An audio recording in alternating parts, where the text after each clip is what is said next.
Okay, welcome. This is just a quick, if you're anything like me, I'm building a second set of armor, one for PvP, one for PvE. So my PvE set is actually my best set, which technically should be how it goes, because normally you run your best set as PvP, but because there's certain things that are kind of irrelevant, I don't see how magic is going to be much use in some of the PvP. Some of it will be Pilgrim's Fire, for example. I can see how that's useful.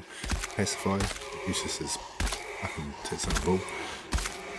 So there's no point having that taking up a space on your bar or having degraded armor when you can have plate armor instead, because some items for a solo player are not available unless you can run dungeons, which is not possible as a solo player. So what I mean by some of that is I've made a chart how some of these things end up. As you can see, in the head, you can run Divine Remedy as your only healing spell. I will point out that Haunting, Memories and Fury I've included in them to show that they are available as a head item, but as of yet I've not defined them anywhere on a map. So, unless quite possibly in a dungeon, I think you can find those ones. And I'll also point out that all of these tier 2, tier 3 are all available in dungeons, but I haven't yet to find out where they drop on regular map without entering a dungeon. So all of these spells that I run are all just tier 1. So anyway, the Divine Remedy in your head item is your best option here. Obviously there's the well publicized, you can look for it, the Lectors, whatever it is, the helmet. It's a great one. I'm yet to find it. It's actually my next mission after this is to go get it, do this video first. In the hands, there's only one spell available for hands, so you may as well be running it, and it is a plate armor. It's not the top level plate armor, but it's good enough, and that just gives you an extra 30 buff. But using a trick that I'll show you shortly, you can activate that spell and then switch out for a higher level armor straight away without any negative effects. In the arms, your options are, and this is where I struggle quite a bit, Pilgrim's Fire and Blessed Renewal. So you got a heal spell and a damage spell, but I have been able to do a build where I can switch between these twos where I need to, and I'll show you that very shortly. Shoulders. In the shoulders, you have Low's Favor. No point, since that's the only available in hands anyway, so there's no point using that slot there. So your only option in your shoulders is Pacify, and there's the Moonshine Pauldrons, which are fairly good, well publicized on YouTube, so you may as well be running that on your shoulders. Apart from PvP, of course, which is what I'm talking about. What's the point? Kind of use the spell, so you may as well get a higher level Pauldron if you can craft it. The top, you've got two options there, Pacify and Radiant Mend. Again, no point running Pacify because you may as well be running it here. It's your only option. But at the top, you may as well be running Radiant Mend. So far as a solo player, it's only a relatively low level top, but it is well worth it for Radiant Mend 1, which I believe is one of the best heals in the game. Your outer top, you have Radiant Mend again.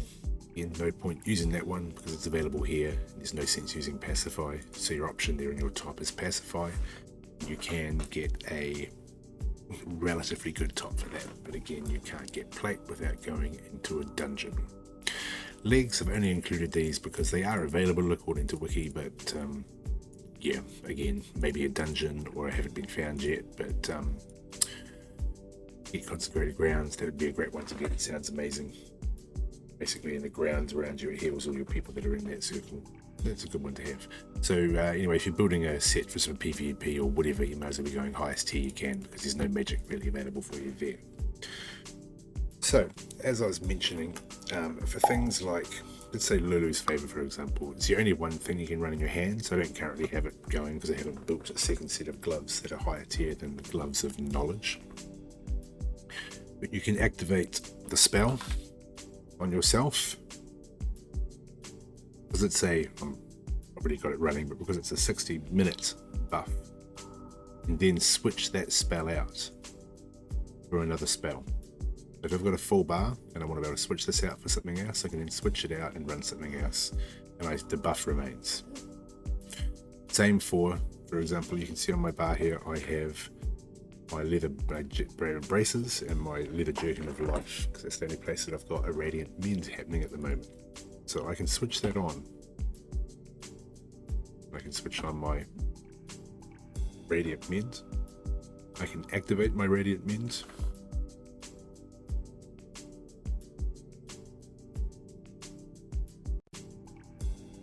and then I can then switch back to my armor. My Radiant Men is no longer available, but it's a 2-minute buff. So now I have the armor and the Radiant Men buff. That's available for most things. You can switch it out. You can see my Pilgrim's Fire. So right now I have a spell for the Blessed Renewal. Again, that's a 3-minute buff. I can activate that. That buff is now activated, and now I can switch back to my braces, and I now have Pilgrim's Fire available to use as a spell.